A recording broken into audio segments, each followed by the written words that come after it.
Hello, welcome to Who's Views. Now, who fancies a trip around the 12 galaxies and then back to Pale in time for tea? Oh, you do? Ace! Come on, we've got work to do.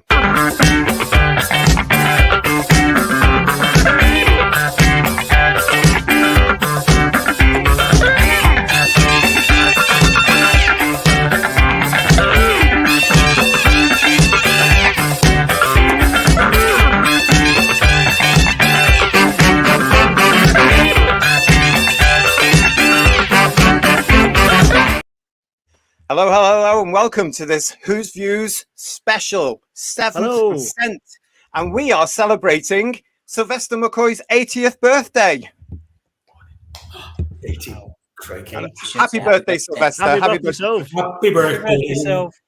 And welcome to the WHOTASTIC panel here, joining me for this very special show. How are you, lot? You all right? Not bad, not bad. Yeah. Very well. Still the right side of 80. Still the right side of 80. It's absolutely. Well, thank you all for joining us this evening. We're going to be talking and celebrating about Sylvester McCoy's 80th birthday here with you live on Who's Views. And we want to know all about your experiences of meeting the man himself. So throughout the show, please do tell us where you've met him, how you met him, what did he sign, any experiences you've got there, as well as all your favorite memories, of course, of Sylvester McCoy's time in Doctor Who. Yes, our 7th Doctor. And thank you very much for watching. You are very, very welcome to the show. Right. So, I mean, you know, this is brilliant, actually, talking about Sylvester, because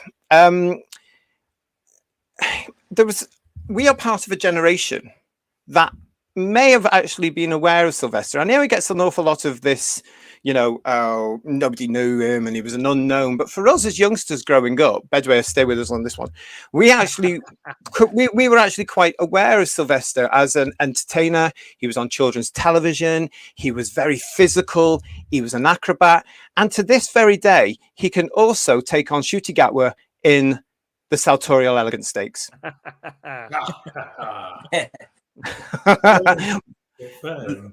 Literally a star. There we go there. So a bit of background history before this as well, because Percy James Patrick Kent Smith was born on the 20th of August 1943 in Dunoon here in in Bonnie, Scotland. And yeah, that was brilliant. He actually, once he finished his schooling, he headed down to the Big Smoke down in London, where he worked in the insurance industry for 5 years. I don't know if any of you knew that, but there you go. He must have been bored to tears. So eventually he found his way into the show business world, and he worked in the box office of the Roundhouse in London. And as some of you may know, that's where he was discovered by entertainer, actor, director, and producer Ken Campbell, who was a legend in the show business industry, even to this very day. And that's where he was plucked from the box office and stuck on a stage, and he became this Sylvester McCoy. Now, this was what's that? He was known as the human bomb, wasn't he, or something? Yeah, he certainly was, because from this show, Sylvester started to pave a career as a human bomb entertainer.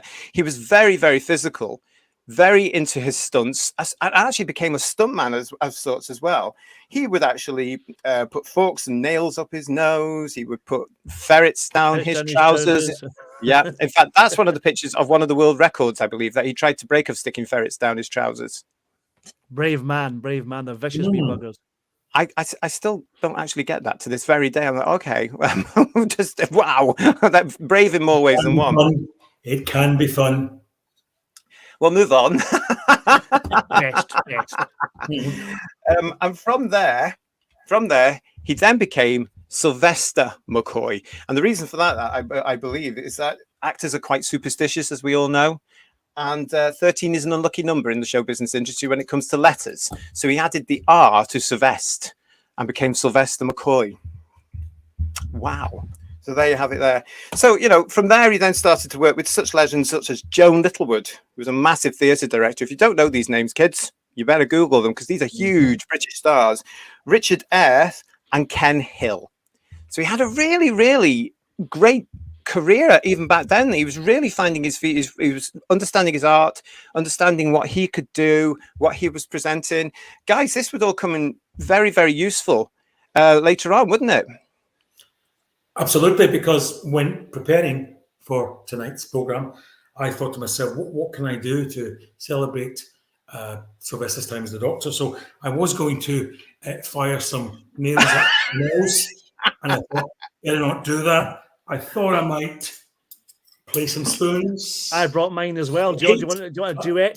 Mara's chest wasn't available, so I also thought about putting a gay ferret down my trousers. Excuse me, let's just have a look at that ferret again. It's a gay ferret. There you go. Okay, we're not getting it on the trade descriptions that then because it is. Look at it. Hold on a minute.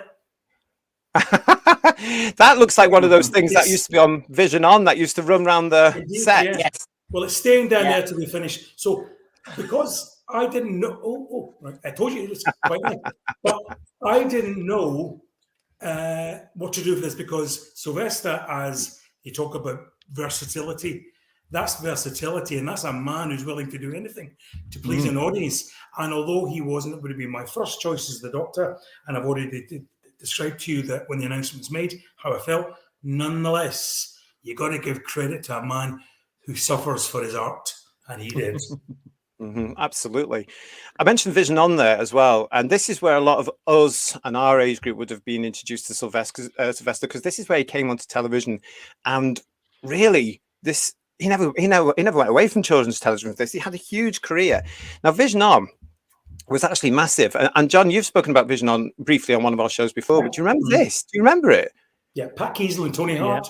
Of that. It was a kids show designed for children who were hard of hearing, and so there was a lot of sign language went on, and a lot of the action suited Sylvester's style because it was very physical rather than being word based, and that was the sort of rationale behind a lot of what happened there. Absolutely, it was, yeah.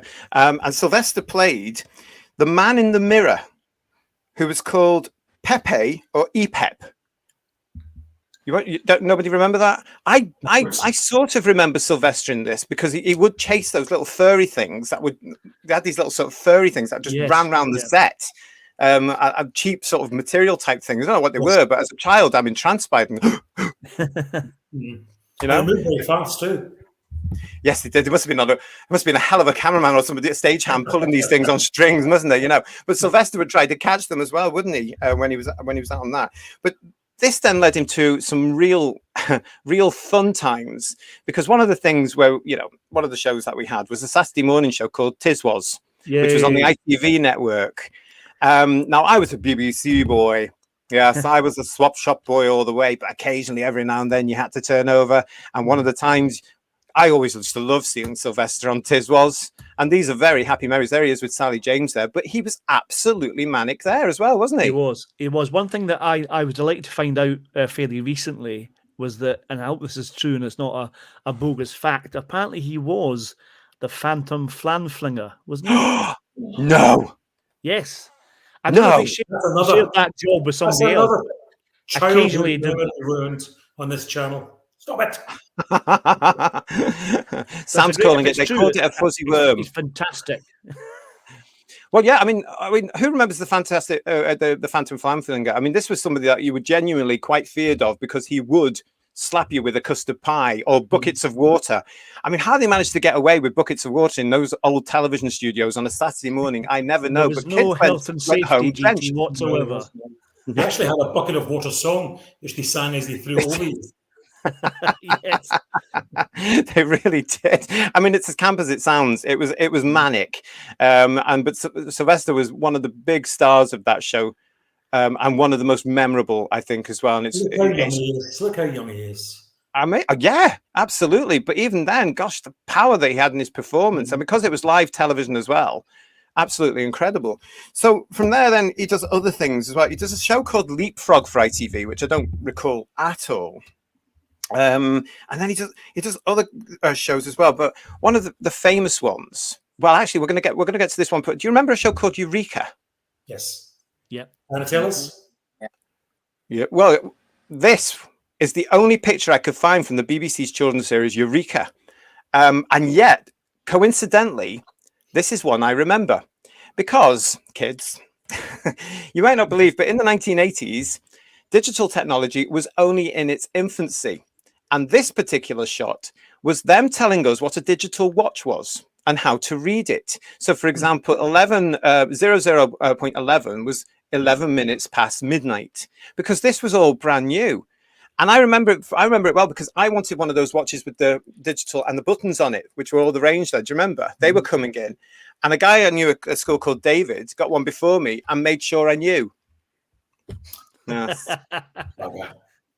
Yeah, well, where's he now? Yes, yeah. But so we got all that. So that was the Eureka moment, which was telling youngsters who were watching the show all about brand new inventions and stuff like this. And again, you know, Sylvester played a huge part in that. He also did a show for Granada called Star Strider in 84 and 85. So 2 series of this. Now, this was a game show. I don't really remember this as well because I'm sort of getting a little bit too old for children's television. A little bit serious. You know what I mean, guys? You know what I mean? So, so that's all coming on. But he was playing a character called Wart. And he was alongside, Star Strider was for that. Yeah, I mean, you could, yeah. Star Strider was played in Series 1 by Roger Sloman. And then Series 2, Star Strider on the left, was played by Jim Carter, who obviously is now better known as Carson in Downton Abbey. Yes. Yeah. Yes. Is that Imelda Staunton's husband, isn't it? I think that's right. Yeah. Yeah. So that I'm going to do it again. Ta-da! Good evening, Jim, if you're watching. So this was a kids show. It was a sort of game show where these two characters came down to Earth to test test these youngsters, and a load of schools actually played games against each other and quizzes and that sort of stuff. I wish I'd seen it because it sounds fun. But the big ones that would have really brought Sylvester to our attention, I think, was Jigsaw. Now, Jigsaw was a massive BBC children's show. It went out in the afternoons around the mid-80s time. You can see there the cast with him there. And this was the one that really, really, really brought it home. Do you guys remember this? I remember the theme for the Old Man. It was Old Man. Remember that? I do remember that. So I'm laughing because it brings back many, many memories. But they were, again, these two were just amazing. And Sylvester was just so physical, and it was just brilliant just to see them all, to see him in this. And it was just funny. It was just really, really funny. With David Rappaport playing. With David Rappaport. Yeah. Second Old Man. Yeah. Sadly no longer with us. Yeah. And Sylvester had also worked with him in theatre, because Sylvester, of course, has done lots and lots of theatre over his career, lots of theatre.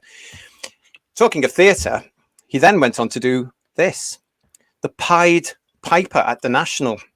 That's the poster, if you can see from it there on the left-hand side. And this was actually a huge success. It was, the critics loved this.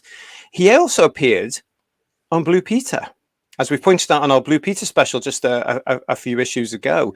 But he played the Pied Piper himself to great acclaim. And it's Sylvester sometimes that says it was the coat that got him the job as Doctor Who. Because if you look at the coat, strangely familiar. It does make me laugh. It does make me laugh that might be the case. I don't think it is. We all know the story of how Sylvester got the job on Doctor Who, and it wasn't really down to the coat, was it? I want to say hello to everybody that's in the chat here. I pointed this out before, but we'll say it again. Sam says they called it a fuzzy worm, the worms division on. He always wanted one when he was a kid because he thought it was a gerbil. Very flat gerbil, Sam. He also wants to know, was Nosy Bonk on Jigsaw? Yes. Was he not on Vision On? No, it was Jigsaw, wasn't it? So he was the little Jigsaw piece that was animated. Yeah, Jig. Oh. He was called Jig, the little animated piece. Nosy Bonk was the one with the big nose. He was. Very creepy character in Vision On. Like Snoots, Yeah. It was a very creepy character. Yeah, really creepy. I never really liked him. And he was one of these it was a mime act, wasn't he? Yeah. Which again, Sylvester's brilliant at. And Jamie says, oh, yes, he remembers that character. That's brilliant, yeah.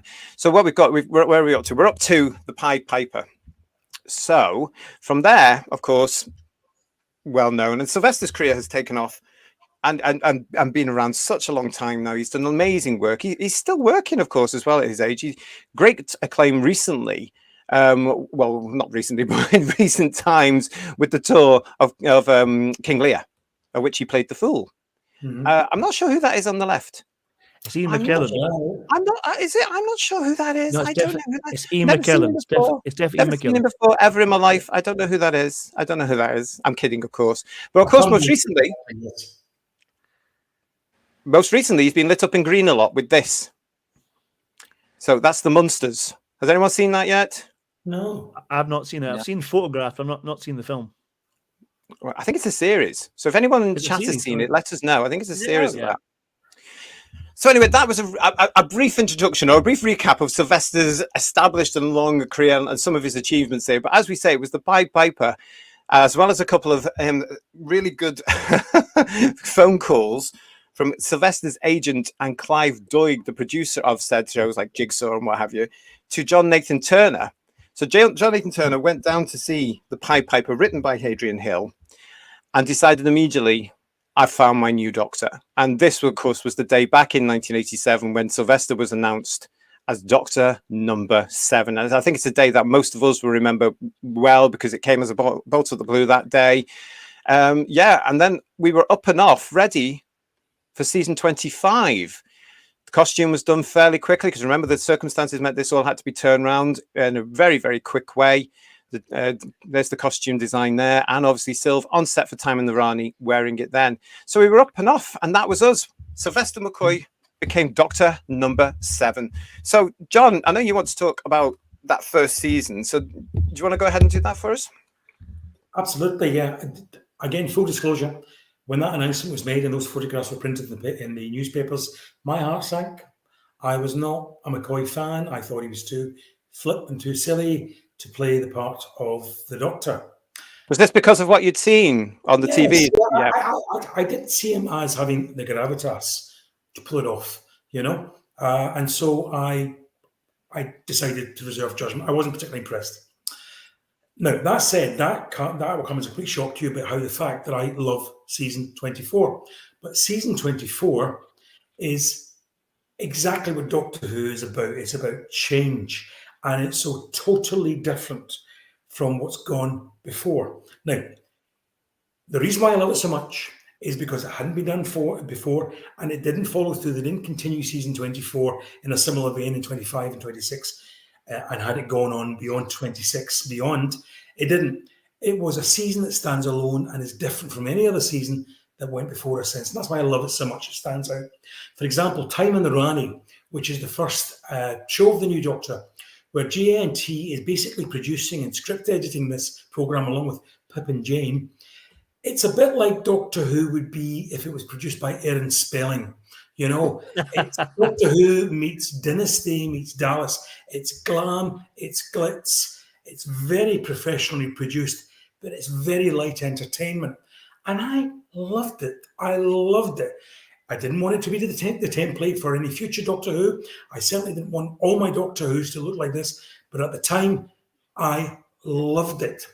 And then from then, apart from a few dodgy performances, Paradise Towers is different again from anything we'd seen in Doctor Who before. And then we have Doctor Who, the musical almost, in Delta and the Bannermen, which to this day is one of my go-to DVDs when I want to introduce someone to the concept of Doctor Who, just because it's not too heavy, it's not too science fiction heavy, it's a light, frothy, enjoyable romp, and it does the business. And funnily enough, the closing story of that season, Dragonfire, which turned out to win all the season polls because it's the most traditional, if you like, of Doctor Who stories in that season, is actually my least favourite of the season.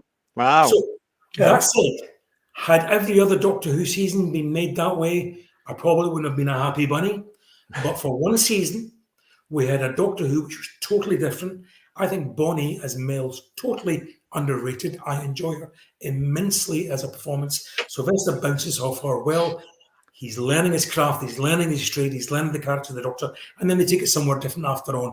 But for one season, Doctor Who is a high-class romp, and I loved it. Can I just back you up on that, John? I love Yeah, season 24. Long you're backing me up. I'll back you up, okay? Not for all of it, but most of it. But the season 24 for me at the time, I had fan friends who hated it and hated the idea of McCoy, and I loved Sylvester in this. And I actually, as much as I like the darker Doctor later on, I like when he played vulnerable characters. And he's the Seventh Doctor, certainly in Time of the Rani, particularly when he's really confused. He's fantastic at playing vulnerable, and he's adorable in Time of the Rani. He's fantastic, and Time of the Rani is one of my favorite McCoy stories. I'm sure you're surprised to hear that, but it is, and I adore season 24. And like you, John, I think if it continues in that vein, I wouldn't be as happy because I like and love 25 and 26 as series, but I think the trouble with 24 is fan perceived wisdom isn't always correct. And I think season 24 gets a really bad rap a lot of the time. I think it was made under almost commando circumstances when what happened with Colin, etc., etc. But I think it's a great series considering the pressure they're under at the time trying to pull it together. And I'm very fond of season 24. Yeah. I just think when you've got somebody, I mean, I totally know what John's saying when the only experiences we had of Sylvester before this point was real light entertainment and stunts and taking the mick out of himself and actually taking loads of risks, no ego at all, but not gravitas and not actually even serious acting. Of course, he has done serious acting, but as a kid, I'd never seen it. And so when you heard when you thought of his resume from what you'd seen, you were a bit worried about where the hell is this program going. Now, the thing with season 24 is, I think to give him gravitas and to let him run with the role, knowing that most people hadn't seen him in the theatre, they'd seen him in those programs we listed, to give him the question mark jumper and everything. He was battling a few things I think could have helped if they were taken away. Season 24, I know what you're saying about Delta and the Bannermen, John, but I thought the music and the incidental music wasn't helping take it seriously. And so I just thought he was running against a few things while he was trying to find his feet and sell himself to us. Yeah, but there was that's my point. That's my point. I think let's have a season where we don't take it too seriously. You know what I mean? Where we're being encouraged to treat it lightheartedly, and I think it worked, especially in Delta and the Bannerman, and I think the music adds to that atmosphere. And it is, as I say, I remember distinctly, I was at university at the time, and coming in to one of the cafeterias and sitting and listening to people saying, "When did Doctor Who get so good again?" And that was all about Delta and the Bannerman. Wow, that's really good. I was going to make 2 points about season 24 where I thought he hit the ground. In Delta and the Bannermen, one of the scenes I liked is the companion we never had when he's with Ray, and he feels sorry for how she's been treated, and he like you were saying, Paul, he has a vulnerable side, he has a caring side and a soft side, and he showed that in one of the quieter scenes when he that he danced with her and that. And I thought, you see, there were moments when I thought just more of that would have really sold Sylvester. And the one at the very end of Dragonfire when Mel leaves and he kind of goes into a bit of a spillover mentally when he does a stream of consciousness speech about the life being like crazy paving, and he's not talking to anybody really, and to give him that little monologue at the end, I thought sold Sylvester well. And it was little touches like that when he looked like a lost doctor and a thoughtful doctor, and he was trying to work out. I loved those two touches, and I thought, more of that, please, for Sylvester. Well, we'll come to that because you did get more of that the following year. I mean, you're right. I think the whole point about season 24 it was being done at a very crazy time for the show. And everybody was put in place right at the last minute, including Sylvester himself. But Dwyer, when did I mean as a younger person on the panel now, what's your thoughts about season 24? Looking at it from your point of view. I mean, I don't love it as much as 25 and certainly 26, but I love a lot of the little bits throughout season 24. So I think, as you mentioned, the circumstances in which Silver's come into the role, I think it was only natural to be comedic to start with. And he's doing falling about, he's doing silly stuff. You know, he's sliding on the floor in Ice World when nobody else is. Yes, they could have upped their game there and matched him on They that could one, have, couldn't yeah, they? But little quirks like he comes out the TARDIS in Paradise Towers and lifts his hat to a fire hydrant or whatever, bit of love set that it bit. is. Love that bit. Yeah. It's just little quirky bits. And okay, I'm glad they dropped the getting proverbs wrong and little sayings wrong, because that would have got tiresome very quickly. But it works all right in one story.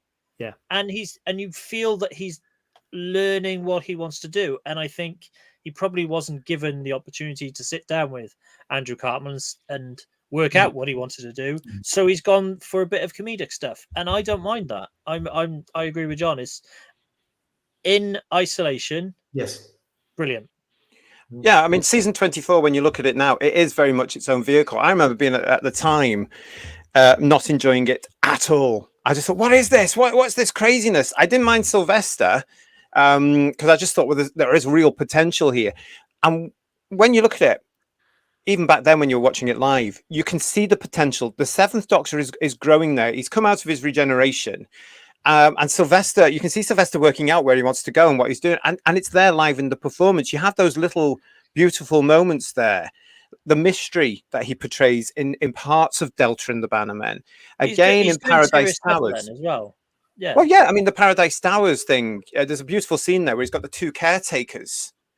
I know, and he's outwitting them to get out the room. Yeah. That's Sylvester's Doctor really beginning. Yeah, he does. There's a good combination of whimsy and melancholy right from the start in what Sylvester's doing. But also in terms of Time in the Rani, I don't think the show up to that point had ever looked so glossy. Johnny had obviously gone out to really sell this program. So we've got a new title sequence, as was required because we had a new Doctor, a new version of the theme tune, not amongst my favourites, but it still made an impact. But the effects in Time in the Rani, to this day, I think still stand up. The what do you call them? The baubles that poor Bonnie gets trapped in and bounces about the place. It's an excellent effect still to this day. So it looks as though they really are trying to do a relaunch in this show. That they tried with season 23, it didn't. It fell flat. Poor Colin. I love season 23. I love Colin, and I'm sorry to see him go. But nonetheless, here again, this is a proper relaunch, if you like, that maybe should have happened at season 23 time. Everything is new, everything is fresh, and it just, for anybody tuning in, I think Doctor Who looked as though they had spent a bit of money on it, certainly in the Time in the Rani. The Tetraps as well. I think they're a wonderful piece of design. The sort of 6 foot humanoid bat creatures with eyes, 4 eyes, and it's just wonderful. You get eyes in the back of your head. Yes, I love. They did a couple of years ago, like a few years ago, must have been 25th anniversary, a recreation of the Radio Times special cover with I think it was Sylvester, Cyberman, and a Tetrap doing that wee pose from the 10th anniversary. Fantastic echo of that was lovely, and I agree with Bedware that the Tetraps are a great creation, and I think I would have liked to see them come back, to be honest, but that's just me. Yeah, I like the Tetraps. I like the people I had in it. We wanted Kate O'Mara back. It was great to have that kind of link back. Have a powerful villain who wasn't the master every time. The Rani. That was a welcome change. I love the bauble effects. That was a stunning effect. All that was fine. But I was a fan of a certain age. I'd seen them stall in the series with Colin Baker. I knew the series was under pressure. And then, as we've mentioned before, Open Air comes up. Chris Chibnall and the fan groups. Let's not go down that bit. Let's not go down that bit. Let's just stick to season 24. What I will say is, before we eulogise too much, it's very important that we remember that as a lot of fans, we were watching this going, oh my God, is this a risk too far with the series? And people were openly saying so after Time in the Rani, and that has to be admitted. But the point I'm trying to make is that it turned out to be everything that I thought it might be under McCoy when McCoy was announced. And I ended up loving it, provided it was done for that one season only. I actually enjoy this version of Doctor Who in season 24. And I'm not a revisionist, so that I'm now looking back on it with 30 years of memories and saying, oh, actually, that was quite good. I loved it at the time. And more importantly, casual viewers of my acquaintance at the time, also loved it because it stopped being continuity heavy, which unfortunately Colin's previous season had been quite exclusive in that it didn't let people in. This is the brilliant thing about this. I mean, I want to use the word, this is like a relaunch and stuff, and it really, really is. So if you're coming fresh to Doctor Who for a brand new Doctor, you've got this, because it does feel different. It does look good as well. I mean, that effect, Bedouin, that we were talking about, the 4 eyes of the Tetrap, is actually used in the camera. Now, that had not been seen before in Doctor Who, that sort of creativity, that level there. And considering that all the production team and the crews on the shows would have been under the enormous pressure of the usual, let's get it in the can by 10 o'clock, as well as the backstage dramas they'd just come out of, I think they pulled off a miracle for it. I'd like to say thank you to everybody that's joining us in the chat. Please do continue to comment and share with us your memories. We've got here, just Jordan was saying there before as well, one of the misquotes, of course, like a bull in a barbershop, which I still find funny to this day, I have to admit. John is actually saying here, for me, that first season is all about the 7th Doctor finding himself and shaking off the regeneration, which took his Doctor longer. A superb performance by Sylvester. Here, because it really is. Because, of course, it's very difficult for Sylvester, because he's coming into this sort of, right, you can do what you want with this, basically. And he grasps that very quickly. But the scripts aren't really, especially that first one, wouldn't have been tailored necessarily for him. TARDIS Spider is here saying he loves Delta and the Bannermen as well. That's absolutely fine. Why wouldn't you? And there is an element of Delta and the Bannermen that I still find very mysterious to this day, is who was Garomwi? Yeah. We're not going to answer it on this show. That's fine. Was he a Time Lord? Yeah. Of course, he was. Little chameleon arch working away there, probably. And just Jordan is agreeing with TARDIS by Did you say Bedouin there? I didn't. She enjoyed Delta and the Bannermen, and it was set partly in South Wales. It was. Wow. So there's something that was predicting a future. So, yeah, I mean, with 24, we did have a fresh new start. And, of course, it had a plethora of guest stars, and the big one being Sylvester got to work with this man here, Ken Dodd. And Doddy, I love Sylv's story about when Doddy turned up, he turned up with his bag of tricks, much like Sylvester had done at the start of his series, you know, and he turned up with because here was another consummate professional. He was versatile, Doddy. I mean, we forget in the 60s, he had top 10 hits, for crying out loud, in the 60s, albums that sold millions. Yeah. You know, and here he was coming into Doctor Who, and yes, we all know about certain fans and what they were saying and what have you, but it made an impact and introduced Doddy to a new generation for his fans as well. I think I mentioned before, JT, originally Bob Monkhouse was lined up for that part, and I think at one point Christopher Biggins was also. Bless him. But he wasn't big enough a part, I think he thought, and we ended up with Ken Dodd. We did the old crowd there. He played the part of the tollmaster in Doctor Who. Did he? No, Doddy. You know, that's I saw Doddy live, and sadly you can't see him. He's no longer with us again. But he had a fantastic act, and he used to go on for about 4 hours, and then he said, "Well, that was short. Just leave the keys." Yeah, that was. I saw Doddy. I saw Doddy once. I was in there for a week. But you were entertained every single minute. You didn't realize that the amount of hours you were actually in there. My sides it was just fantastic. In summer season, and my sides were sore for hours afterwards. He was fantastic.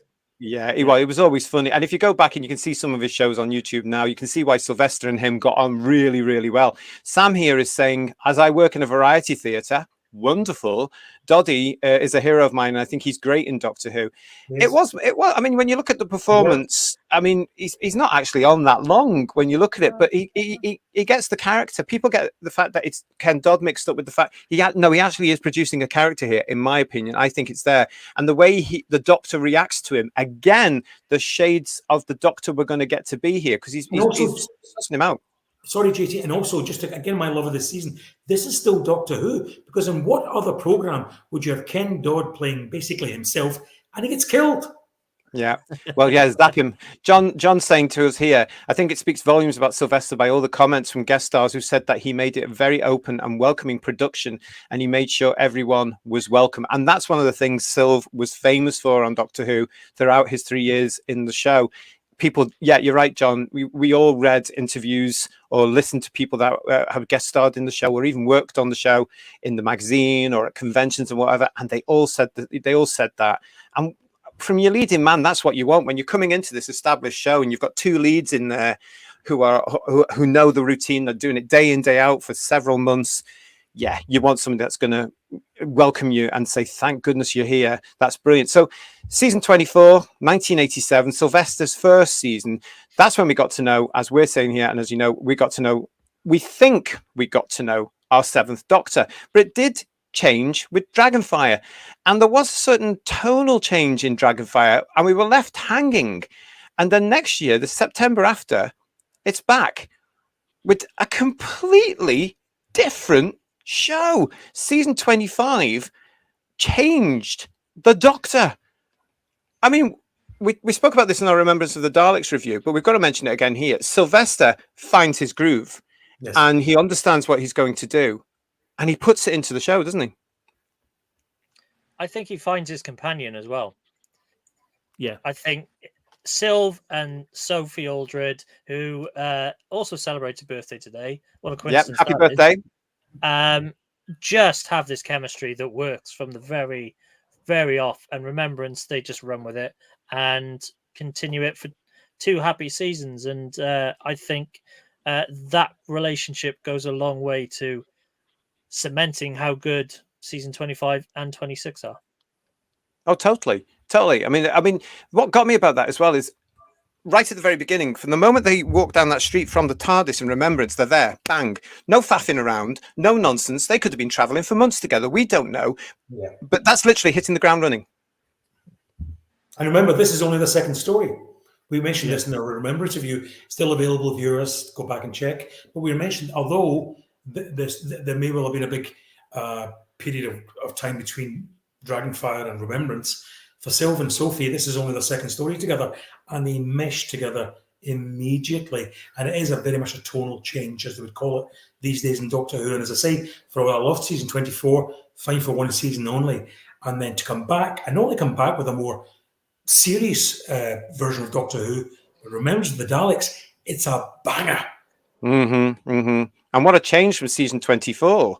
Yeah. And you can feel it from the moment Remembrance actually starts with that prologue, if you like, the pre titles thing that we all take for granted today. But when you look at the stories as well, you're starting with Resurrection, then you've got Happiness Patrol, you've got Silver Nemesis and Greatest Show in the Galaxy as well. I mean, this was totally different from the season that I just, and this is where again we started to get aspects of the seventh Doctor. Sylv is really doing his work here, and he's done his research. He knows what he wants to do. It's just a case now of how he gets there, isn't it?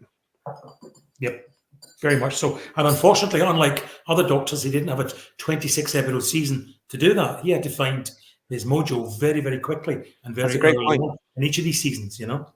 Yeah, that's a great point. John's saying the scene with Sylvester in the cafe in Remembrance is fantastic. But Dwyer, when you saw this scene in Remembrance, what was your initial impact of the seventh Doctor and what Sylvester was bringing to him? Yeah, as I've said, I think the relationship between him and Ace is brilliant, but Sylv in isolation on his own, he's still doing the physical stuff, getting down from the classroom onto the space shuttle roof, and he's still doing physical stuff like that, but he's also got a bit of gravitas with him now. Being put against the Daleks really cements the Doctor. And that scene in the cafe where he's talking about ripples, and you're starting to get the burden of the Time Lord. And it's a shame that some untransmitted sequences from Remembrance were untransmitted, because they clearly show that by this point, he and Andrew Cartmel have decided, I want to make it more mysterious. I want to put more doubt in the viewer's mind about who I am, where I come from as a Doctor.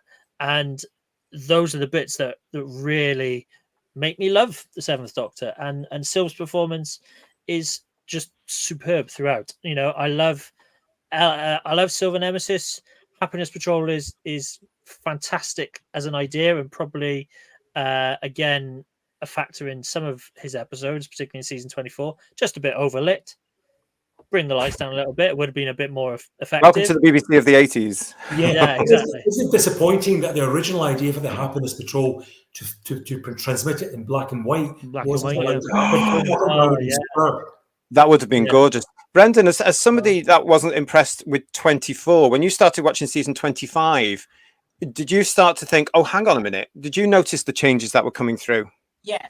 Oh, no, I mean, I missed, as you know, I couldn't do the Remembrance one because I was in hospital, but from the launch of 25, it felt to me as though Sylvester definitely, a bit like John Pertwee, who said, he came into the role as a comedian and then started to change it and wanted to be more serious. And I think Sylvester sussed it as well. As Sylvester said, when he got the part, he said, oh my God, you could do anything with this part. But then there's an awful lot of choices you have to make. It's hard. And so he made choices in season 24. Fine. He experimented. And I think he and the production team have sat down and have said, right, this is where we're going to run with it. And as I totally agree with you, from the opening sequence in Remembrance of the Daleks, you had a production team and an actor who knew where he was going and what he wanted to project. And I was so much happier with this Seventh Doctor now, because it was quite clear to me the actor knew what he wanted to do. And I agree on the rapport with Ace and Sophie Aldred, well established very quickly. And I'm going to mention, as you know, much later on about Power of the Daleks, Power of the Doctor, because that rapport goes all the way through. And I just think the older Sylvester gets in the role, the more he slows down his delivery and the more gravitas he has. And it started in season 25. The gravitas came. Some of the dialogue he had, we've mentioned the cafe scene, which is famous, but there's a few little sequences in that when he deals with, not the Brigadier, I can't remember what version of a military title he had, but when he's dealing with the military, when he's dealing with various characters, he has the gravitas. He delivers the lines when he takes on Davros, when he gets angry at the end, when he spews forth about Skaro, and he challenges that Black Dalek to send him into a spin, so to speak. No, I was really happy with how this established him. And I had confidence at last that he had confidence in where he was going. Yeah. Tardy Spider is saying, he agrees, actually, John. In case you don't know, the Happiness Patrol, it was mooted that it would be filmed in black and white. Now, it's such a shame. We're all agreed on the panel here, I think, that they didn't do that. And there were particular reasons. I think the BBC must have been horrified at that thought. You can't show a primetime black and white television show in this day and age. It would have looked beautiful and been very film noir, very atmospheric. It would have looked superb. And it's a shame we didn't. But Tardy Spider agrees with that. He says black and white. Hopefully it was to have been a harsh tone, not a soft tone. We don't know what would have been available to them. I actually know that John Nathan Turner was quite disappointed that that wasn't going to be, because he was swaying towards, this is actually quite a nice idea and a little bit different. John's also saying here, Sylvester portrays such a different style of Doctor. From memory, he is the first Doctor to be to put his companion in a place that terrifies them, to make them face their fears and enable them to grow. Yeah, and again, that's sort of that really takes place in series 26 fully, but we do see the elements coming together in 25 between the Seventh Doctor and Ace. He is there, basically. He's got this companion which he knows more of, which we learn about, and he's putting her around to see. But he's quite impressed with the bit where she blows the Dalek up, boom. He's like, "Did you do that?" And she's like, "Yeah." I aim for the eyepiece. All that sort of stuff. I think in terms of taking her to the circus, he's sort of testing her mettle.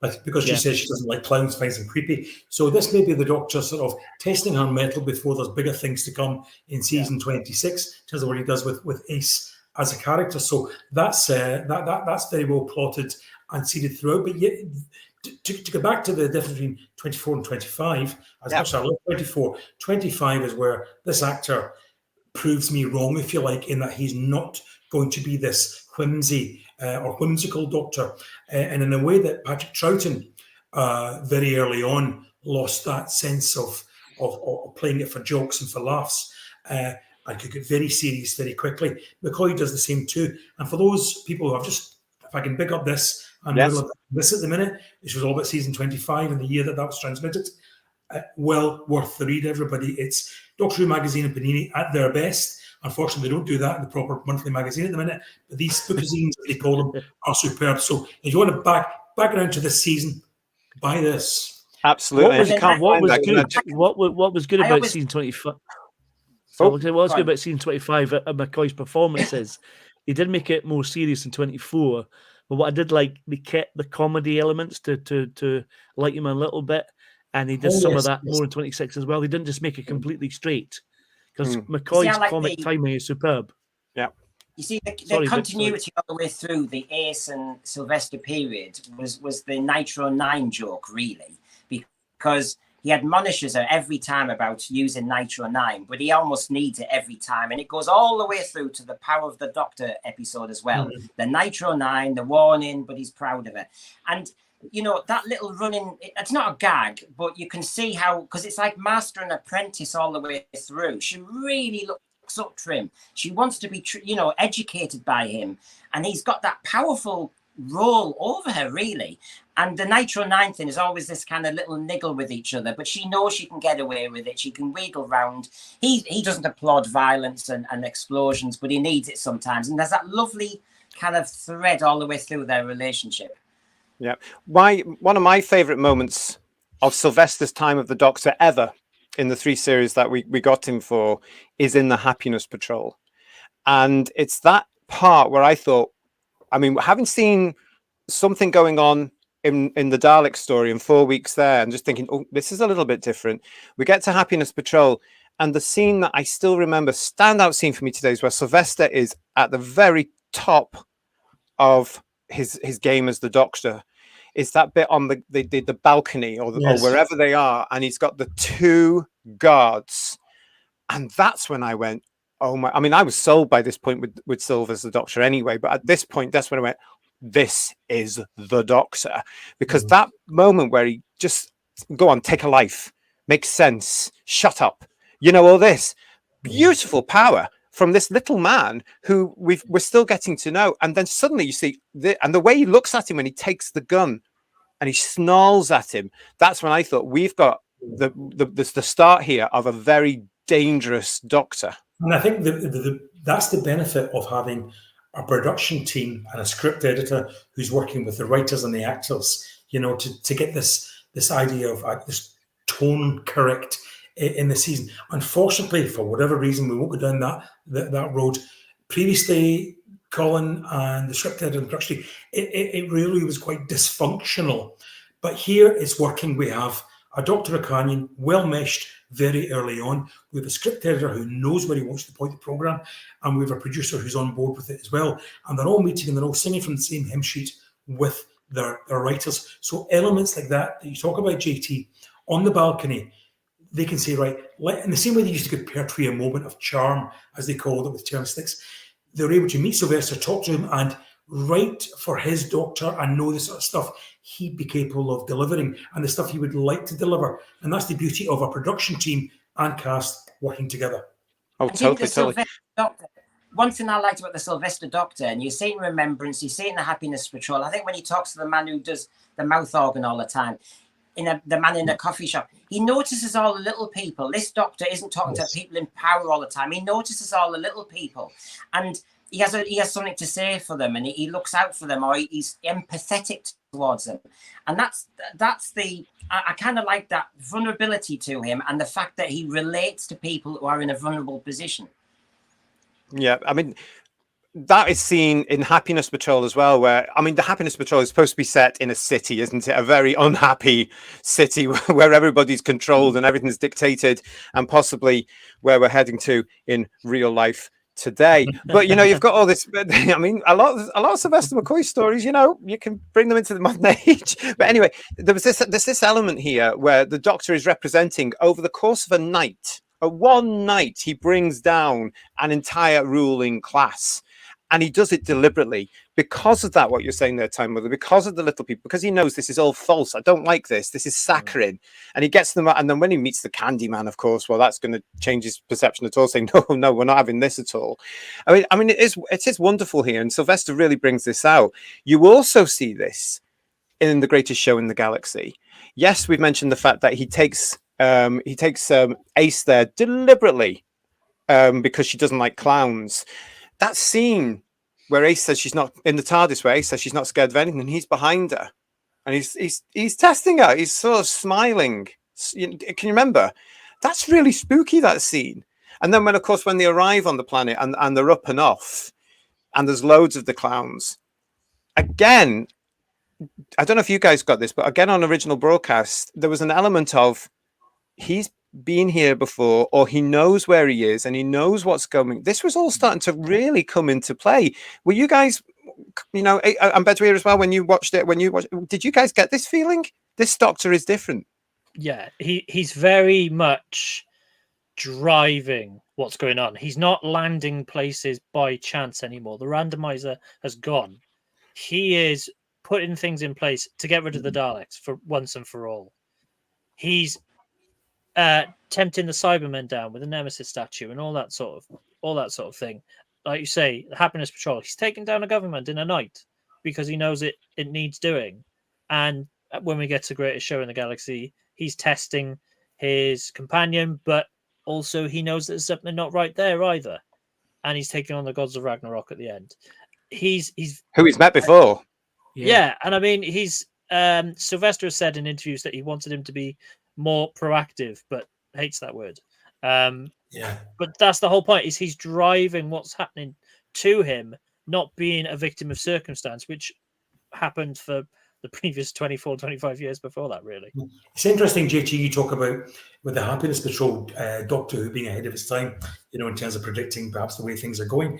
The Great Show in the Galaxy is exactly the same, because a few years later, television is littered with people having to perform in front of 3 judges or so and entertain them, in order to survive their career or go on to the next level, whatever it is. So yet again, Doctor Who ahead of its time.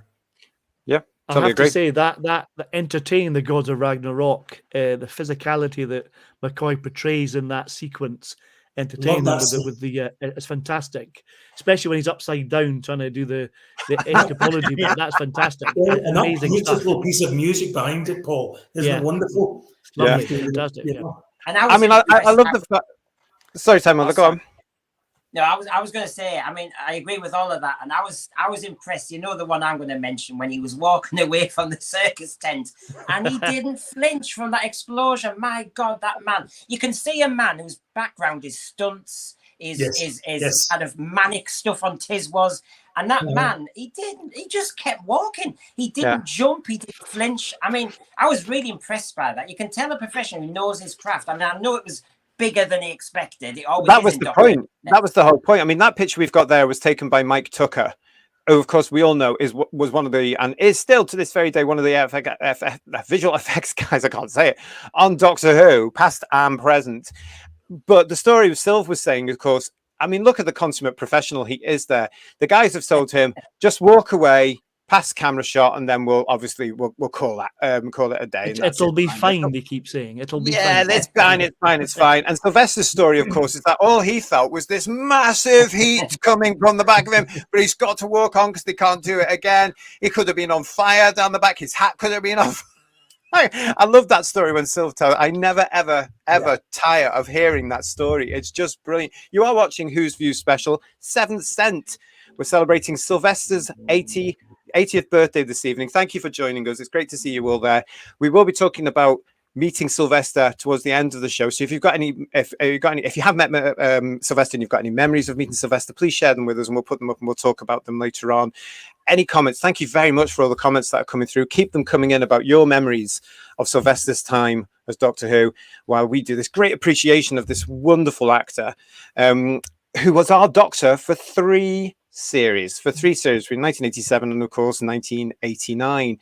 So having established in season 25 a new version of the Doctor, this was really, when you look at the 3 seasons, you've got the Doctor that was quite, in 24 he's a little bit humorous, maybe a little bit OTT, a little bit lost in a sense, but starting to find his feet. In this series 24, you've got the Doctor starting to show a different side of himself. He's a little bit more mysterious. The audience is starting to ask, who is this guy? What's going on? He's got a range of enemies that he's not bothered with at all, including the Cybermen, who he dispatches quite ferociously not blinking at all, really, like the Daleks. He just blows them all up. And then season 26 happens. And what we have here, again, is a completely different Doctor, building on what we've learned.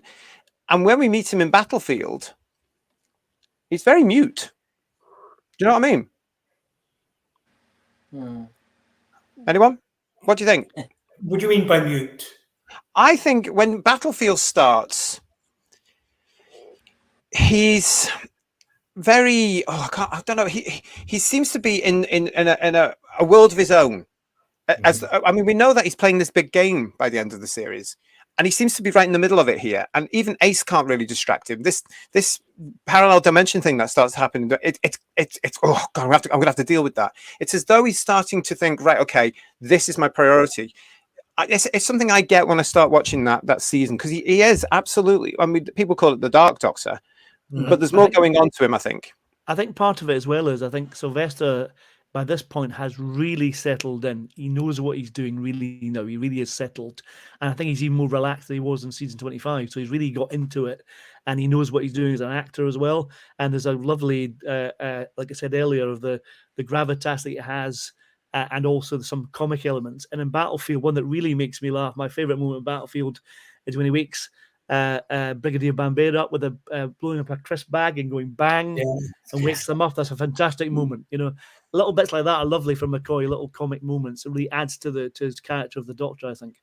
I see what you mean roughly about being mute. I would agree with you. I think the season starts because they've dimmed the lights in the TARDIS, because basically they don't have a set, but it sets the mood quite early on. This is obviously a Doctor who has the weight of the world on his shoulders. He has unfinished business, and he knows he has an agenda. There are things he has to do, and you're right, JT. So along comes this parallel business that he has also to sort as well. So yeah, I get what you mean by that, and I think that comes across.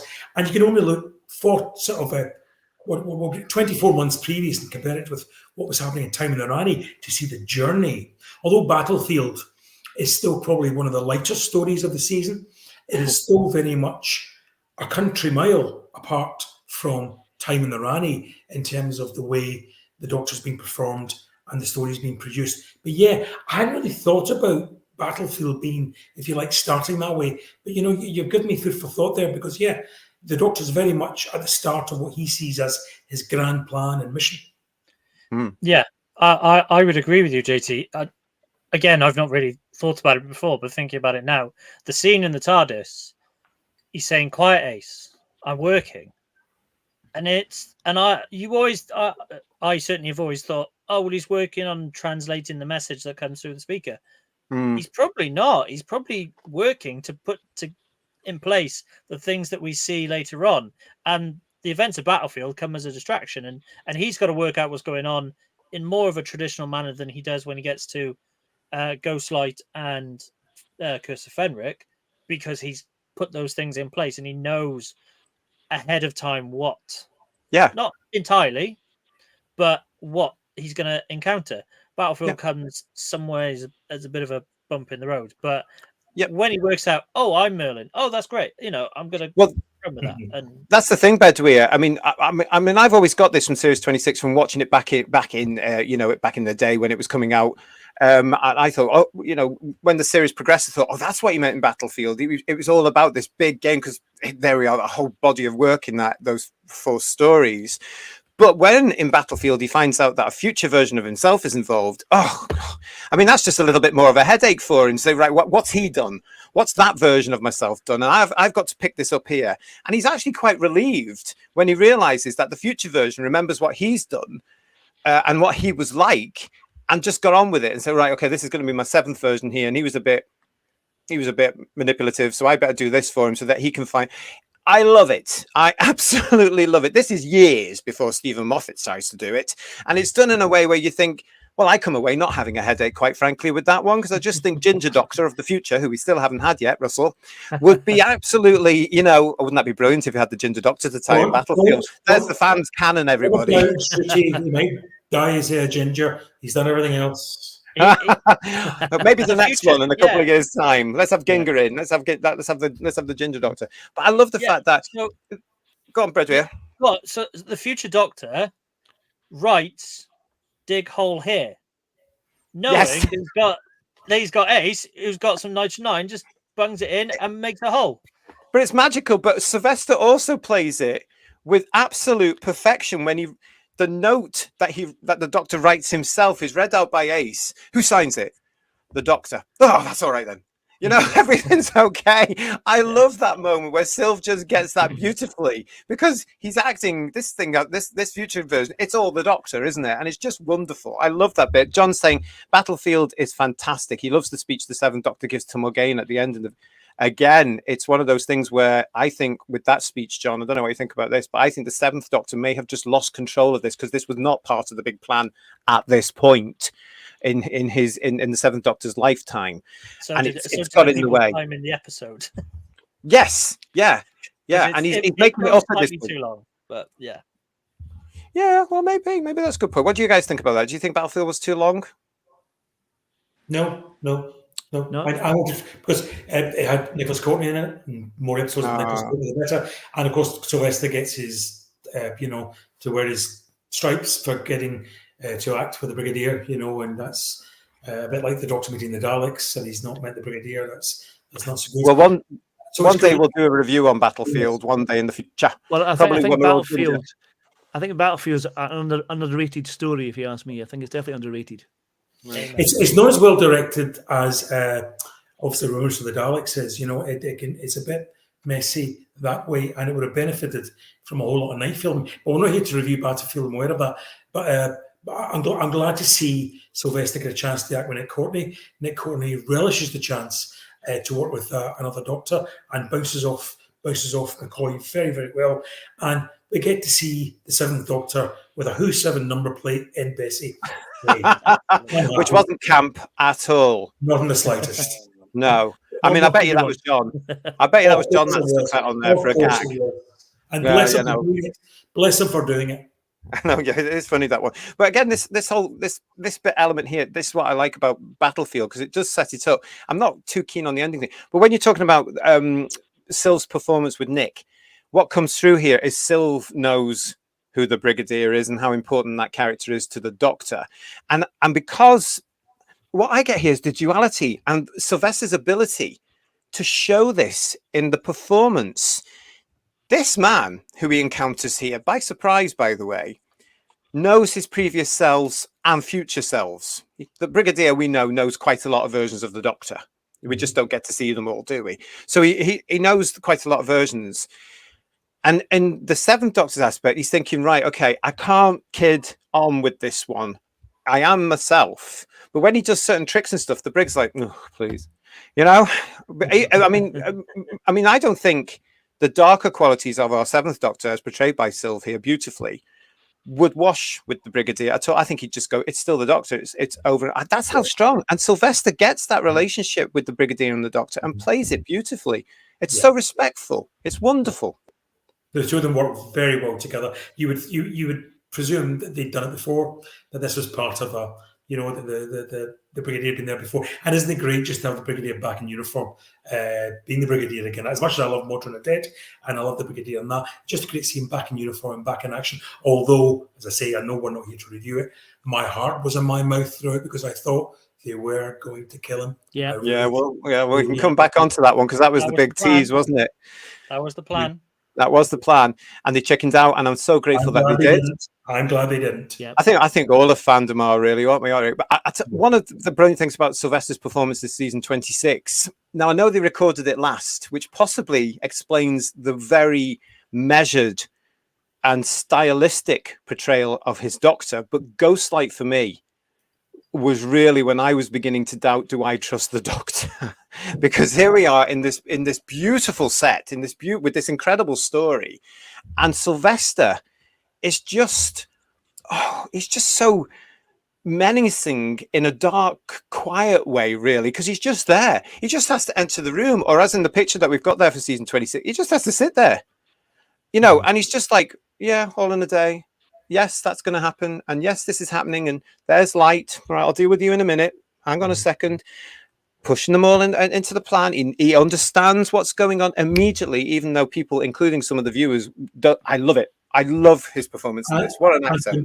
And he can be wickedly black in his humour when referring to the cream of Scotland Yard. That's very black, you know, but, you know, we wouldn't have seen that a couple of seasons before, but yeah, absolutely. Yeah. But it isn't, I mean, story aside, Sylvester, he shines in Ghostlight, doesn't he? It's a tough story to shine in, but I think, as you say, he's very measured.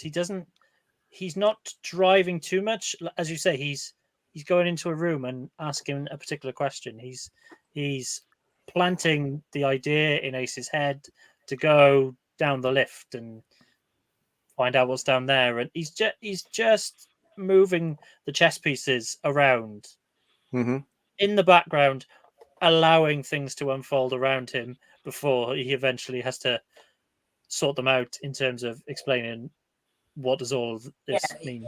Because he almost reminds me in the Power of the Doctor. He talks about when you're a parent, you have to let the kids fly, and in this trilogy and this season 26, you kind of see that in practice. Where as you've just said, it's up to Ace to do certain things. It's up to Ace to challenge herself. It's to face things. He's guiding, he's prompting, he's overseeing, he's like the watcher to a degree. So it was interesting what you said, JT, because I found in these, and I did like season 26, I just found he was so much darker, very restrained in many ways, which I really loved because it gave him more to do with less in a way. I really did like that kind of restrained element where Ace was allowed to challenge and explore, but he was always the safe pair of hands. However, I also agree with what you're saying, GT, that in Ghostlight, you wondered what he was doing with his power and his authority, because it wasn't clear at that stage what he was doing with the trilogy, really, with Ace. And so it was quite very mysterious in every shape or form. But it was very captivating to watch because, I mean, this season 26 to me, if you compare to every season that went before, it had so many layers, so many different narratives going on. We kind of referred to it with Curse, and I applaud the ambition that there, at different levels, there was different messages going on. And so you had scripts that were packed with detail, packed with message, packed with symbolism. And so to then have your lead actor to be almost restrained, but there was a master plan. I really did love this difference in the Doctor. I think it's down also to Sylvester's judgment as an actor. I mean, he's getting these scripts. He knows in his head what he wants to do as the Doctor. He's established it in season 25 of where he's going. He's had all these behind the scenes meetings now. They're all on the same page. We now see it fully fledged in 26. So his ability to look at this script and say, right, I'm going to deliver this line like this. I'm going to sit like this. I'm going to stand like... I mean, Sylvester is one of the few, and no disrespect to any of the others, but it's one of the few actors that plays the Doctor that does it with a physicality, a unique physicality. Sylvester stands differently. You know, depending on what he's doing, he'll look differently. He'll hold his head differently. You know, but what we're getting in Ghostlight, this isn't the spoon playing Doctor anymore. That's gone. And it's all in the place of a very short series of time. The Doctor has become, I mean, fans like to think of him as the, you know, this, years ago I saw this picture of him, the seventh Doctor as this huge, godlike sort of figure in the universe where everybody, Ace and Mel and the Daleks and the Cybermen, were all on a chessboard and these huge hands were moving. I wish I could find that piece of artwork and whoever did it, because it was amazing. But that was it. This was the cosmic chess player. But here he is in this bit. He knows exactly. I think Sylvester is a genius in this. I have to say it. You know, I really do. He's got it down pat. Really holds his own. He really holds his own in this. There's a great cast, and Sylvester, comes up to the plate with his performance.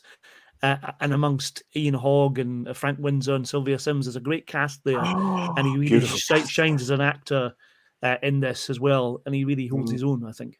Yeah. Let's just say hello to the Timescales who's joined us from San Francisco. Lovely to see you, mate. Hope you are well. Thank you for joining us for this Sylvester McCoy special on here on Whose Views. Let us know if you've met Sylvester. time scales. And of course, what you think of is 3 years as the Doctor. Everybody's saying hello to you there, so that's fantastic. JT, And just to come in there. thanks, Todd, as like, well. Yeah, go ahead. The physicality is unlike some of the other Doctors, because someone like John Pertwee, Tom Baker could come into a room and dominate the environment because they're big, impressive. Yes, presence, yeah. Yeah, physical presence. Yeah. Sylves is all about performance. He dominates a scene because he is performing his backside off as that character. I totally agree, and well said. And this comes through in Doctor Who. It starts in season 25. That's where you really see it. And then 26. Wow. Because I mean, look at the 3 seasons that we've got: 24, 25, 26, and he's different in each one because he's actually, as an actor, building, and he's presenting it. If only we had that elusive season 27, I would have loved to have seen where he got to after all this. I mean, because we're left hanging, aren't we? Really, with a slightly rewritten end to survival. Yeah, we don't get to see what the ultimate prize was for Ace. It's been hinted at. We've been told what may well have been the case, but nonetheless, we don't get to see it on screen. Nor do we get to see that if Sylvester's Doctor achieved his aims as the manipulator and as the chess player, how he would have settled down to life with a new companion. We've heard who that new companion might have been, some sort of social 20s flap, whatever it was, but how he would have been with that. So yet again, there would have been further change to come in season 27. So this was a Doctor constantly moving, constantly changing, and it's got the pieces moving around him. And I think we'd reached critical mass for Doctor Who at this point, and it was precisely the wrong point to take this program. Totally. I've said it on our show before.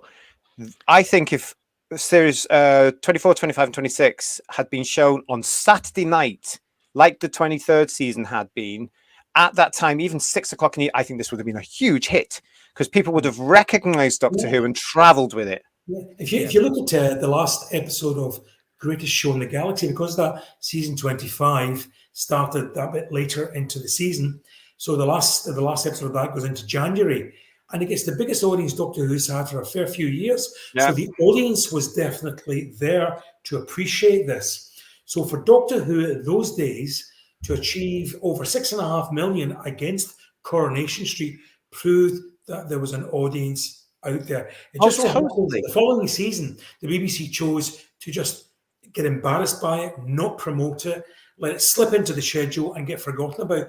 And that's criminal because this season, although I have my points about some of Sylvester's performance and some of the stories and the way they go, it still is really good Doctor Who, reaching critical mass, and it deserved to be more widely appreciated and applauded. It's here. I totally agree.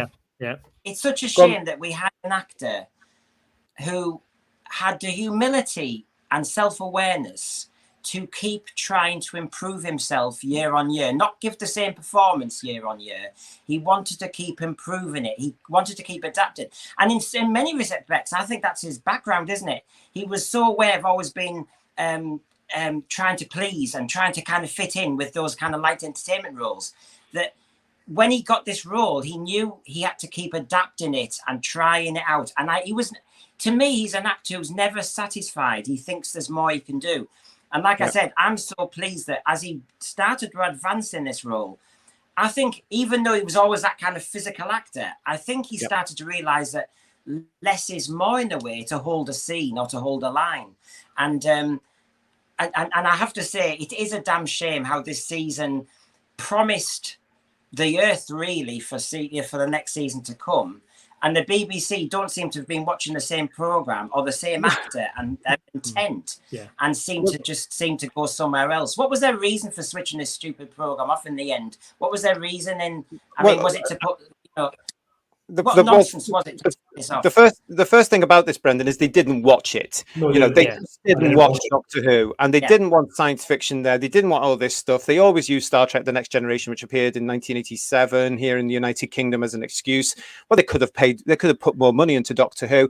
It was nonsense. They weren't watching it, and yet when you look at these episodes, especially in 25 and 26, it's stunning as we're celebrating here. And Sylvester is stunning. He's performing his heart out. He's building a character. He's portraying it. He's taking the Doctor on a journey that hasn't been seen for such a long time. His focus on bringing the mystery back is worked. It's there because we're all sitting there. Even to this day, when fans look at, who is this guy? What's he doing? What's happening? And as you said, John, it's not resolved. I could have had another 2 years of Sylvester, at least very happy, if he was happy to continue. I know he only wanted to do one more, but I think it would be marvelous. And I think it's criminal that A, it wasn't on a Saturday night, and B, it was only 14 weeks long. We should have had a 20 episode season with Sylvester because we would have got more of that character build. I know he would have been exhausted, Sylv. I know he would have been exhausted, but you would have been worth every penny to us as fans. And that's what I say. That's what it's there. I'm going to say one thing that did happen. All that, GT, just the fact that it isn't resolved.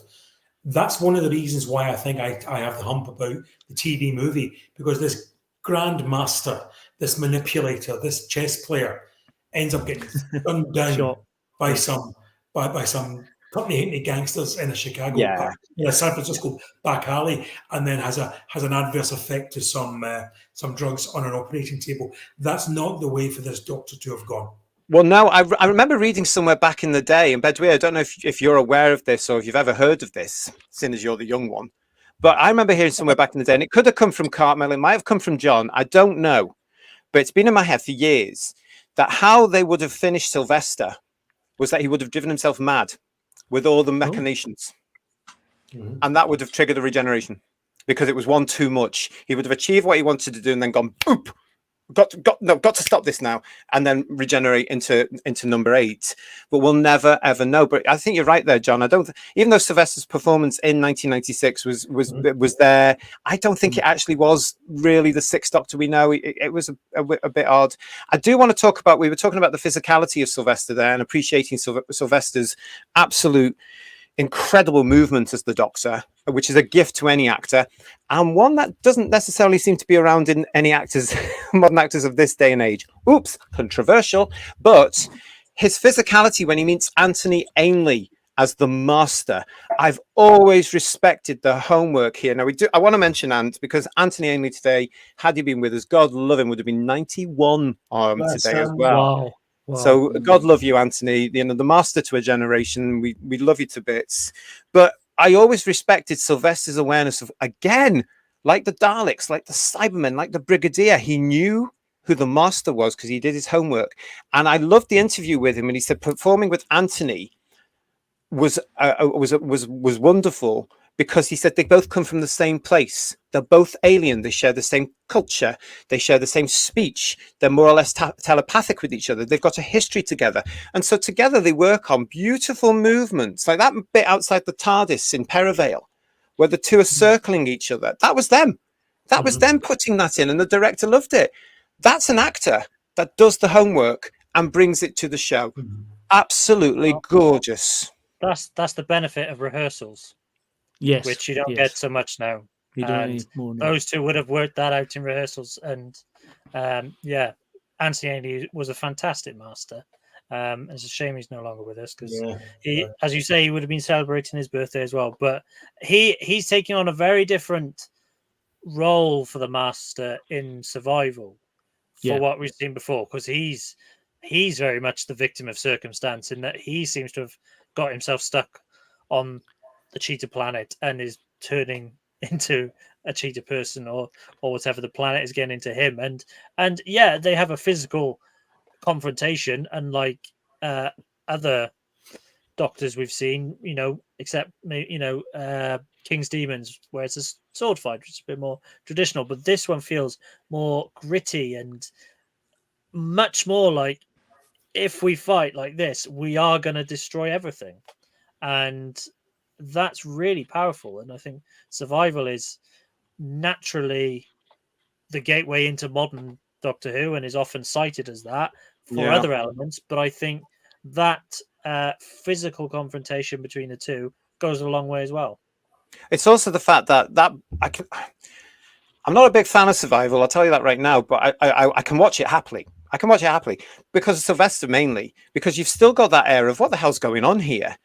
But there's that lovely scene where the Doctor summons Ace back to him from Kara, And the look he gives Cara, oh my God, I get shivers just thinking about it.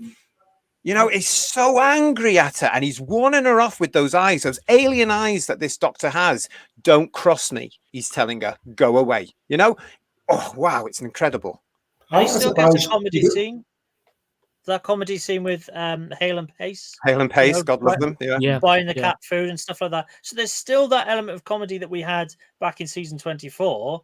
Yeah. But it's very small in comparison to the darker stuff. That's Oh yeah, I mean, I think the comedic doctor is still there, but he's being restrained by the fact that the doctor has too much to do.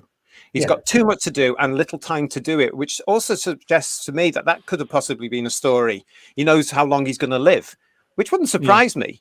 You know, it wouldn't surprise me at all. I like what we were talking about there. Just Jordan's pointed out, this was in relation to the fact that I'd heard somewhere that this doctor would possibly have driven himself mad to the point where he had to regenerate. Just Jordan saying that certainly seems like a more fitting end for the seventh Doctor. I totally agree. And if they had done that in series 27 or even 28, bang, that would have been very interesting. John is saying here, in his own headcanon, he always felt the Seventh Doctor was preparing for the Time War. Of course, there's no evidence of literature about that. I love fans, always seeing patterns and things that aren't there. John, no, I get you. He knows I'm joking. He gets that. He blew up Skara, but Skara's back now, isn't it? Yeah. We've got the timescales here. Yep, meetings to 1996. San Francisco was Vancouver, Canada. Oh, right, yeah, right, that's fine there. Oh, and John's saying to you, Brendan, we were robbed. As well as being put up against Coronation Street, it was broadcast on evenings when sadly friends at school had youth club scouts where I lived. And though that's true, because it was on bloody early, wasn't it? It was on about 7 something, 7:20? 7:35. 7:35. Yeah, 5 minutes after Coronation Street had started. Yeah. So your parents had already put on Coronation. The scheduling was clever sabotage on behalf of the BBC. Yeah. Oh, well, they wanted to kill it very quickly. That's why I say Saturdays would have been better. Yeah, and when you do a ratings battle, I mean, every TV channel knows where they've got a weak program and you sandwich it between strong programs and get in 5 minutes earlier and all the games they play. For some reason, they decided that Doctor Who suddenly, they were treating as if it was the weak thing and sandwiched between stronger programs and putting it. They were waving the white flag straight away, and it was a very good point made there that. Yeah, your kids' audience are all going to Scouts, Cubs, and everything else, or doing their homework. You know, it's a hard time because parents will be dictating whether you can watch telly or not. It's not about a freebie when it's 5:30 on a Saturday, as it used to be.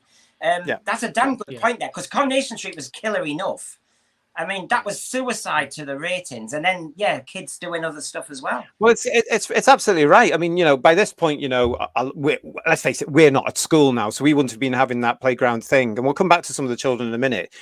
But you know, you're right. They would have been out because that was traditionally the times where we went out to all these things, and it was deliberate. I am absolutely. Anyway, let's move on. You have to remember the BBC had learnt a very valuable lesson from the 1985 attempt to kill Doctor Who, and what they did very quietly, you mean, was quite Machiavellian. They scheduled it against Coronation Street. They scheduled it to an extent that they started 5 minutes after Coronation Street started, so mums or dads might have had to say so then.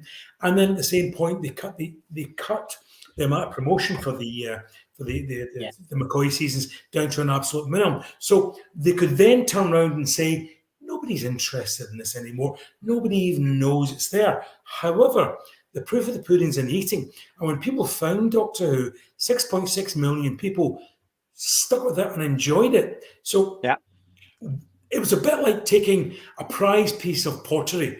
This was the BBC treating Doctor Who, taking a prize piece of pottery, putting it in the middle of a motorway, and then being surprised when it gets broken by an oncoming juggernaut. And well, it's very true. Doctor Who. It's true, but what upsets me about the whole thing, and we'll come back to this in just a couple of seconds, was, you know, more people missed out on a beautiful performance from our leading man, an absolutely considered, measured, developed, beautifully performed role. I mean, I love Sylvester's Doctor. I'm not going to lie about that. Gary's saying, Gary Bryant, hello, Gary, nice to see you. He says his dad would have been 93 today. So that's that. Bless you, Gary. Thanks for sharing that with us. But he also makes a wonderful point. The beginning of the Valyard side of the Doctor starts with Sylvester. I've always thought that as well, Gary, because, of course, the Valyard turns up in 26. We're going into real fan nonsense now. in 23, there's the Valyard there in season 23. But yes, we do see elements of the darker nature that brings the Valyard together. And it's just a shame we've lost that element, isn't it? In I know things have to move on. TARDIS Spider is also saying here to us as well, McCoy, the best Doctor no one saw. And yet they did. Sylvester McCoy over here, TARDIS Spider, is actually the Doctor. He's known by the British public to be the Doctor.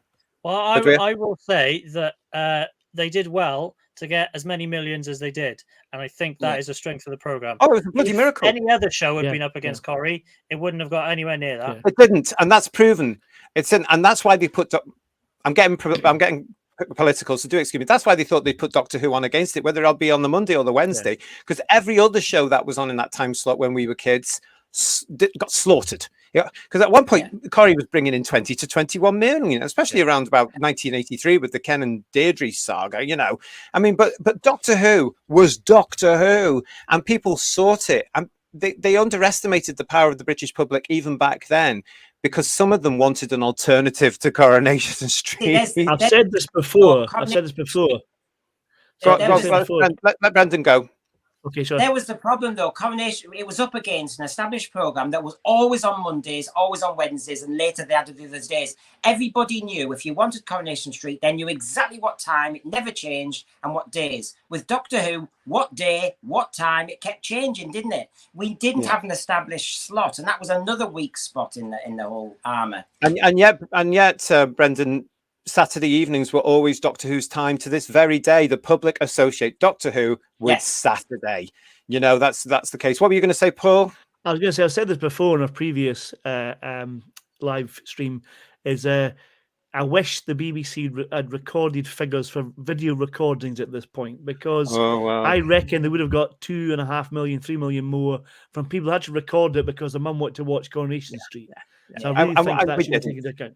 I don't even know if the technology would be around. Well, I suppose it would, but because we don't use VCRs or anything like that now, it's a great shame. But you can guarantee a lot of people would have been recording it and they would have watched it back. I want to say hello to. The ultimate victory is Doctor Who's and Sylvesters, because people are still watching Battlefield and The Curse of Fenric and every single one of McCoy's stories, whether it's on some cable channel, some Sky channel, or through DVDs and Blu-rays. The ultimate victory is Sylvesters. Oh, absolutely. And because, and we'll mention this, each of the Blu-ray collectors and standard edition Blu-ray box sets, when they come through, have all gone to #1 in various charts in the United Kingdom, the retail charts. I think that's a great achievement all these years later. I want to say hello and welcome to Rope Drink. Very welcome to Who's Views. Nice to see you with that really spooky picture there. The first bit of Doctor Who I ever saw was the Stairs cliffhanger when it was initially broadcast, and decades later, Curse of Fenric is still my #1 Doctor Who story of all time. We actually reviewed the Curse of Fenric, as a new story, Fenric the other day on our channel. Go and have a look at it. I gave it 10 scores on the TARDIS doors. So you're with me. Thank you very much. And so did Beware. The other were miserable. You don't want to know about them. So yeah, we've got all that. We've got that there. Now, one other thing that happened that we got to know about, because this is the pre-internet age, we got to know about this a little bit later. But during the recording of season 26, Sylvester became the real life hero. This is now infamous in Doctor Who fans. Who wants to talk about this? Because I need a cup of tea. Well, who wants to talk about it? What I think is you've got the rapport between Sophie and Sylvester, and the rapport between the two characters, and the rapport obviously bleeds through properly here in the fact that he was very aware of his fellow professional and the danger she was possibly in, and of course she was definitely in. I find there's an irony as well, because when you were talking about the Tiswas days, we were talking about playing with water in a studio, and he, obviously, knowing all the tomfoolery in the 1970s, was extremely serious and aware of the danger she was in that kind of vat of water. And he was the first to remind all the studio crew, wasn't he? He was onto it straight away. He shouted it immediately because he saw the crack. He saw the crack in the glass. Yeah, it wasn't, like some people have a scene and some people are switched off reading their crosswords and everything. Sylvester's eyes were on it. Sylvester dominated that studio. Sylvester said, "Get her out now." And, potentially, I suppose, saved her life. So, well, he would have done, because back then, of course, back then, the studio floor was live cables on the studio floor, thousands of them. Absolutely thousands of them snaking all over the floor. And he saw this crack appear in this tank from Battlefield. I'm sure you're all aware of this story. And the crack appeared in this glass tank, and he knew it was going to burst, and it would have harmed her. Water with electricity. We don't want to talk about it. He saved her. He saved her. You are a hero, Sylv, to this very day. I remember this clip still being used for BBC training purposes long after the event, because it highlighted the dangers of working with water in, as you say, a TV studio full of electrical equipment. And my recollection of it is that Sylv not only shouts, "Get her out of the tank," he also shouts for them to turn the power off, because he's going up to the glass and he can feel it bulging and he can see what's going to happen. And yeah, he saved the day and always will be a total hero. Oh, absolutely. And it's blooming scary. I swear there is a shot in Battlefield that they've had to keep in where you can see the crack in the glass, because they couldn't go back and record it again. And I swear it's there. I'm sure it's there. Brilliant. Because I always thought, is that the water? But my goodness, Gary's saying here, if the unthinkable had happened with Sophie, how would the BBC management reacted? They would have crapped themselves. Can you ever just imagine? John's saying here, nice to meet you, Rope Drink. The 7th Doctor era was mine as well, and always brings back happy. Yeah, it's lovely to see everybody joining us for this very special Who's Views, where we're celebrating Sylvester's birthday today. He's 80 years old today. And of course, he is our beloved 7th Doctor. Seems like such a long time ago now, because I've lost count of what blooming Doctor we're on now, but I know that Sylvester is definitely the 7th, but he's also a hero, as we've just heard there, in real life. And I mean, this pairing, I mean, we're talking, it's on a par here with Liz and Tom. In my estimation, it really is. But the brilliant thing is that, of course, they're all still together today. They're doing the audios. They're working. They're doing various other things. I mean, that's a great picture there from the Big Finish stable there of the three of them together. I love it when you see the three of them together, because the three of them get on, you know. And when you know about them at conventions and stuff, and the when you see them also on the Blu-rays, you know, what's that thing called, the Doctor's Table and stuff. You know, it's a nice atmosphere they've got going between the three of them, isn't it? It really is lovely. And how often can you say that in a show that was so long ago? Sophie and Sylv are wonderful together. At any event, they are superb, because they just bounce off each other so perfectly. And little shout out, I can't wait to see them interviewing each other for a Real-Time Pictures DVD release at Hooverville next month, I think. Well, stay tuned for that, because we've got more news for that coming up on another show on Who's Views. Oh, yes. We don't just throw this thing together, you know.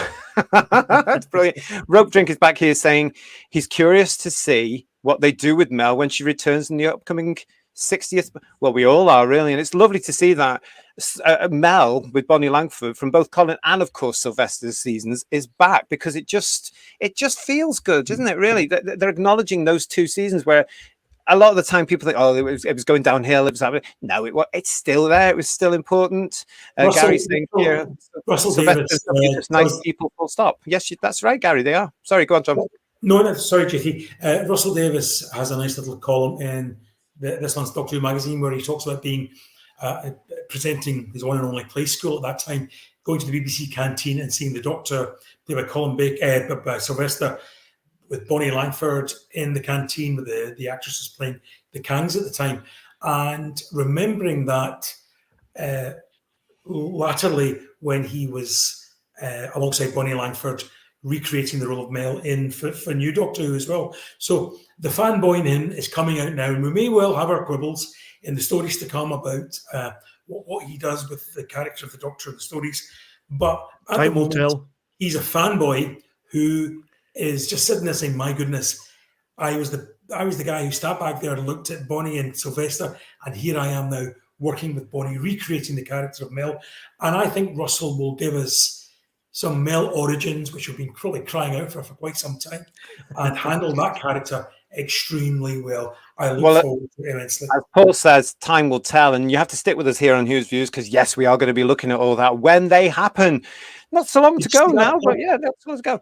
I was always worried when putting the show together and doing the research for this, I was always, and I think I've mentioned it before, I was always worried that youngsters would have missed out on certain elements of Doctor Who. But when you look at the ratings for it, as John has pointed out there, that wasn't necessarily true. And Sylv did an awful lot of publicity in his time as the Doctor.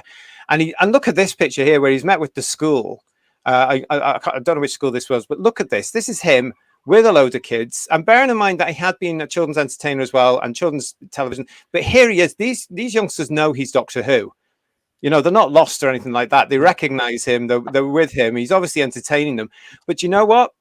Some things don't change. This is being taken recently, and this is from the Sylvester McCoy Facebook page. If you haven't seen that page, go and have a look at it. This is an official page run on behalf of Sylvester. And I love this. Now, this is recently. And look at these kids. They are absolutely hanging on every word he's saying. I mean, how magical is this? And he must have been thrilled, guys, when he saw this. Can you see what's above him there? Isn't that brilliant? All these years later, there's the 7th Doctor with the Power Rangers. Camp, but marvelous. What's that about? That's absolutely fantastic. It's incredible that the black and white picture with the kids at school is reminiscent to Tom or John outside on location with kids, you know, or at Blackpool. It's amazing picture. It really warms your heart, doesn't it? It really, really does. And excuse me, that's obviously from back in the day when he is the Doctor still. But to see this now, all these years later, and they're still there, and they're talking to the Doctor, it just shows you actually the magic of this show still, because we've got God knows how many of them now. I've lost count, to be quite honest. But the Doctor is the Doctor. So these youngsters are actually finding Sylvester's Doctor again, you know. And I just think that's brilliant that they're looking at this. Just Jordan was saying the episodes are available on BritBox. Wonderful. What else is she saying here?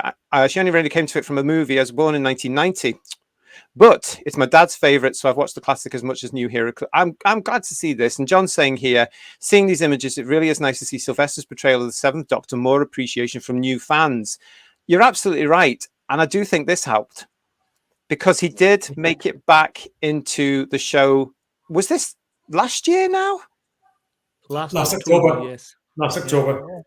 Yeah, see, the Doctor. Yeah. And this was a nice thing to do, really, because, of course, what people don't understand necessarily is that this wasn't an anniversary for Doctor Who as such. This was an anniversary for the BBC. The show was celebrating its part in the BBC schedules as part of the BBC's 100th anniversary. So it was absolutely right that any Doctor Who running at the time should actually go and look at the origins of the show, because they were big. Doctor Who was massive, 60s, 70s, 80s. So it was right. I think that was right that he came back. But the performance from Sylv apparently was very good. I haven't seen it. So what did you guys reckon to this? Steeler, I have to say, you watch the whole of the Power of the Doctor. It, unfortunately, it shows up because Jodie is intercut with Sylvester and Peter Davison when we do the nostalgic bits. And Sylvester just steals it. It's a lovely scene with him and Ace in the first place. It's much more touching than the Tegan Peter Davison one. And, you know, better dialogue, I thought, really, much more meaningful and impactful. Yeah. You know, your Ace, you let your children fly, how proud he is and all the rest of it. And will you forgive me? And of course I will. And I'll do more than that. You know, it was touching. It was intimate. And it was so warm. And I think his gravitas now is even more. His delivery of the lines. I have to say, me and Jamie, when we were watching Power of the Doctor and his bit, Jamie was saying he comes across like the actor who played Palpatine. It's that similar face and voice. Yeah. Ian McDermott. But he was, honestly, it was a lovely moment. And I have to say, a bit like when you see Tom Baker as the curator, your heart beats stronger when you see him. Yeah. And it was a lovely moment. And I have to say, I don't know how long the Power of the Doctor programme blooming was, but that story. Too long. And the other bit, when they were all Guardians of the Edge, all sat on that blooming toadstool or whatever, in that cave, there was a bit of dialogue, of course, but the bit I loved was the interplay, a bit Pertwee and Troughton between McGann and Sylvester about why does McGann's Doctor not do robes? And the face on Sylvester, and I thought, oh, it's those two. So those two moments to me shone. Yeah. Yeah.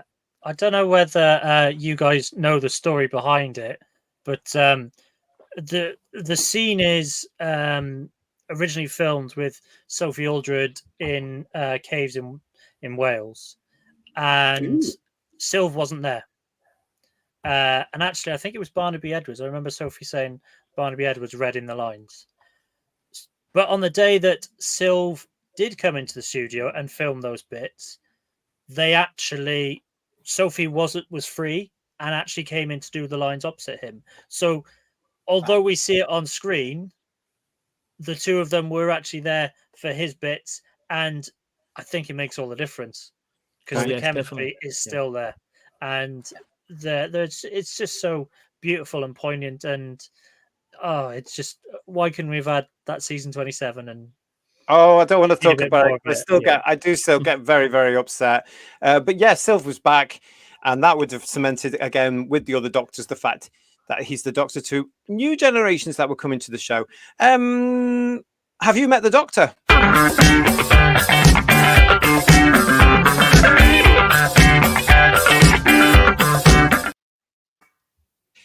So this is the part of the show where you get to tell us where and when and how and what he signed when you met Sylvester. And I'm going to start actually with something a little bit off. Paul, tell us about this. Well, I've met McCoy twice, both at the Edinburgh Festival, and that particular photograph there is a play that he was in. As you can see, it's called The Dead Move Fast, and it was on at the Gilded Balloon. And my friend was doing PR for that show, and I got to meet Sylvester and another person who wasn't in this play, Johnny Vegas, and it was a fantastic experience. I had to meet them and have a few drinks with them and a chat and a laugh. And Sylvester was on top form, really funny, really friendly, and I had a great time meeting him. I didn't sadly get to see the play, but I got a copy of it, and it's very good. He plays an inspector, a policeman, and a really wacky policeman, I believe, and apparently it's a really good show.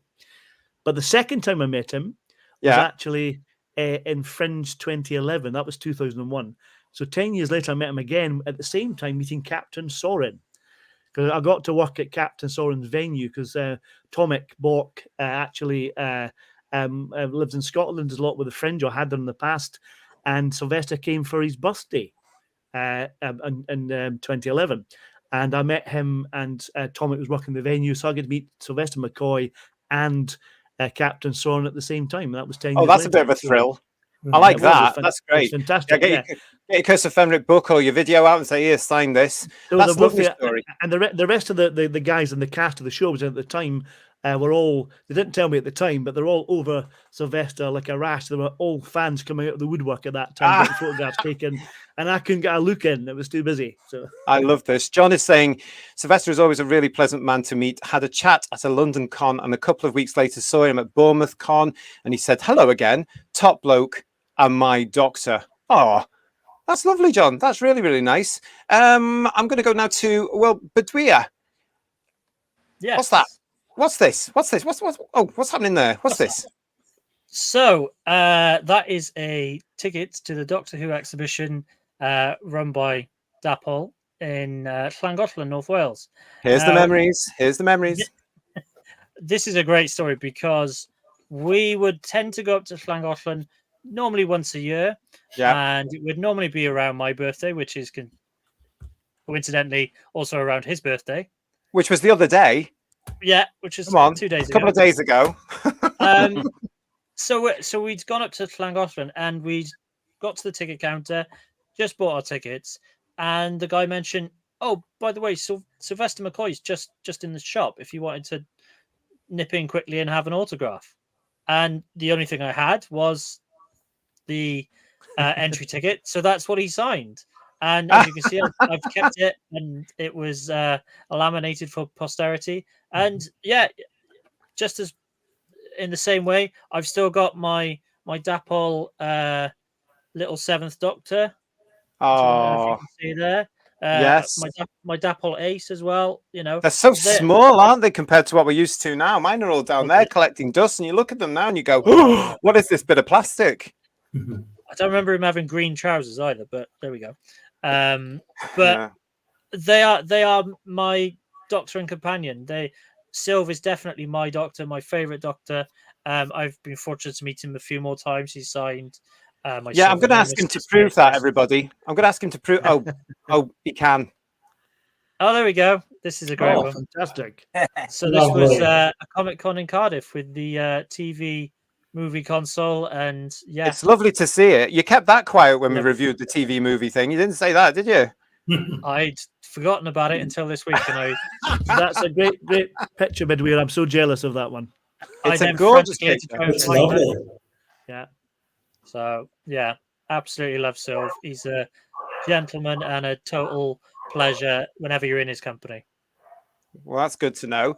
And then we've got, well, look at him here. Oh, All right, then, Brendan, tell us about this one. Time is evil. So this was late October 2013. So our 50th anniversary of the program, and so therefore he's around just 70. And it was Dimensions in Newcastle, and so we stayed at the convention for the weekend. And although those are the photographs, and I know everyone tries to get a photograph of the actors, we also paid to do a kind of little panel where there was only 8 of us who would meet talk to the star in one of the hotel rooms. So that was booked. But he arrived straight from Newcastle Airport from America. He'd done one of those American cruises, one of the Doctor Who things there. Oh, yes. Straight off the plane. Taxi arrived outside the Copthorne Hotel, and he staggered. He didn't stagger. He walked into reception with his walking stick and his little bag. And he must have had an agent or somebody with him, but I wasn't aware. And of course, you see the fans flock around, and me and Jamie held back because I just said, the poor man hasn't blooming checked in yet. I mean, let the poor man check in. And he was talking, he was entertaining slightly, considering he was knackered. And he was saying that he just got off the plane, and and he was still trying to entertain people. And it was that lovely side to him. Later in the day, when he'd had a bit of a rest, only a tiny one, we met him in a hotel room. When, of course, I think it's classic when we had some American fans there who had some very detailed analytical questions about one line of script, 30 years ago. And watching Sylvester's face, very polite, and how he dealt with it, reminded me of when I was at Longleat and Patrick Troughton's first kind of big event, and he was trying to remember the 60s and some scripts, and I remember him just trying to charm his way out of it, thinking, I can't remember most of this. So Sylvester was very, very charming how he dealt with some of the questions. I just said to him at the time, I said, you've started a line of Scottish actors, and he had some good repartee with me about the number of Scottish actors, and there'll be more. And he was, we had a nice bit of a blather about that, because I thought, I'm not going to ask him about scripts, but no, we thought he was really warm. And I have to say, my empathy goes to these actors. I said the same about Colin Baker when I see the queue and they keep going, and in his case, he was talking to little kids. It was when he walked in, I was so impressed with him in the lobby when he was tired, and he would not, he wouldn't give a moment. He didn't want a private moment, even if he was really desperately wanting it. Like I said, he hadn't even checked in, and people were flocking around, and he was entertaining. I'm always impressed by actors like that. They're not all like that at all. No, they're not. Not. But this is the brilliant thing. I mean, they shared with us those wilderness years. They came to the conventions. We always wondered as a group, would the show ever come back? They stayed with us as fans. We supported them all in the work they were doing when the show was off air. It was a magical time in a sense. I'll always go on about this. The wilderness years, it was brilliant. It brought fandom together in a way that we haven't been since, to be quite honest. It was lovely. I love it. I can't say anymore. We might do a show on it. Sam is saying here, I once saw Sylvester in pantomime. He was an ugly sister in Cinderella at the Theatre Royal in Norwich. He was the best thing in it. The cast also included Donna Stell from, there's a name, from 8.5 Album, Donna Stell. All those names. Rope Drink is saying that he hasn't met Sophie or Sylv, but I've never heard a bad word about them either. Apparently, they're always generous with their time and very approachable. I think we can all back that one up there. We've got a picture of Jamie, who's in the chat as well, again with Sylv, obviously at the same gig as Brendan there. John, have you got any memories? Have you met Sylv? Yeah, very, very briefly, years ago. But I didn't actually hear him personally. I heard him speak. It was a convention or a gathering on the outskirts of Glasgow in the early 90s. But my one abiding memory of that was as Sylvester was on stage, there was a rustling behind me as somebody came in and sat behind me, and there was a very expensive smell that I could smell as Sylvester was talking. And this voice kept, as Sylvester was talking about what he was doing at that particular moment. I can't remember now, but this voice, this very plummy voice behind me was saying, "Oh, wonderful, wonderful. Oh, so perfect." I said, Who is this? Who is this behind me? I turned around. It was Julian Glover. Appearing in the convention that weekend as well. So he smells lovely. He smells lovely, does Julian Glover. Smells John, was that Paisley by any chance? Was it? Yes, it probably was. Yeah, Paisley. yeah. No. Maybe, I don't know. It's too long ago and my brain's gone down. But I do remember it was Sylvester was Russell Hunter was also at that convention too. But Julian Glover, he smells expensive. That's good to know, I guess. Yeah. I'm lucky enough to have also met Sylvester a couple of times. I don't have any photographs, so I've nicked this one because this is the first time I met him. And this was Panopticon back in the day. And there you can see, there he is with John and with Peter and with Colin. And we were so thrilled to have the 4 doctors out of the 5 we had at that point on stage at the same time. And of course, they've repeated this constantly over the years. And I think it's always wonderful because they now have this rapport between them all as well. And of course, you have McGann into that mix now. And when Tom's able to come out as well, that puts a huge element on everything changes again with that one. I just love that. And that was a very happy memory for myself, that particular one. Huge. That's obviously taken at the end of their panel where they're all together. And I can still feel the thrills because the crowd, the fans erupted with this thunderous applause and whoops and cheers and appreciation. Oh, and John's asking me here, was it 1993? I think it probably was. Yeah, probably. That was the anniversary year, wasn't it? So it would have been, it would have been 93. John, you're dating me. You're stop it. I don't like it at all. Don't like it at all. Well, listen, we're coming to the end of our time with this very special Who's Views show where we're actually looking at Sylvester and appreciating his career. He's been in lots of things, and he's still going on. We've said that. And I just want to mention as well that if you have not seen this interview that he's done with the Radio Times, then it's definitely worth looking at. It's a really great interview. There is. And I love your shirt, Sylv. I actually really like that. I might have to borrow that at some point. I think it's great. It's available now on radiotimes.com or here on the Tube of Who at Radio Times. And it's split into separate episodes. And they're celebrating his 80th birthday as well, but they're talking about his career, but they're also talking about his time on Doctor Who and his memories on Doctor Who. It's quite nice. I don't know if any of you guys have seen this, but it's really nice videos they've got there. Look forward to seeing it. Yeah. So if you haven't seen them. He's so modest, isn't he? He's lovely. He's very endearing when he talks about it. He never bigs it up, does he? No, not at all. And he's so relaxed with it now. At one point in the interview, I can't remember her name, sorry, says, "Oh, was that, you're 80 years old?" And he goes, "What?" I don't feel it. I'm in this old body. I woke up one morning, I'm in this old body. It's very Doctor. I woke up this one morning and I'm in an old body. I love that. And just another shout out for something that's coming along as well. If you haven't seen it today, now I've mentioned the Sylvester McCoy Facebook page. And today they've been celebrating Sylvester's birthday. So it's called Sylvester McCoy's Page. And today they've announced this. So this is forthcoming. Now, this is going to be a lovely little thing, I think, that's coming out. Who's the real McCoy? Now, Sylvester is actually the executive producer here with Claire Eden. And it's a memoir as a feature film. Produced and directed, as you can see there, by Simon Brew. So a memoir in a feature film. Produced and directed by Simon, and a film, stories, and Wine Now production. So that's in post-production at the moment. That will be coming soon. And what we're going to do, obviously, here on Who's Views is we'll keep in touch with that. We'll let you know in a Merchandise Paradise episode when that's available and when we've got the dates for that. So keep your eyes out. And again, have a look at the Sylvester McCoy's page over on Facebook. That's nice. That's quite good. I'm looking forward to that. Well, listen, everybody, thank you so much for joining me for this very special Who's Views, where we're celebrating the 80th birthday of our 7th leading man, Sylvester McCoy. Sylvester, this is one of my favorite pictures of you from recently. Happy birthday to you. We love you. We appreciate you. Thank you so much for being with us to this very day as our doctor. You are so appreciated. And what a magnificent run of episodes you gave us over 3 years. And we wish we'd had more. We really wish we'd had more. I was going to say something. Did you know he was in The Hobbit?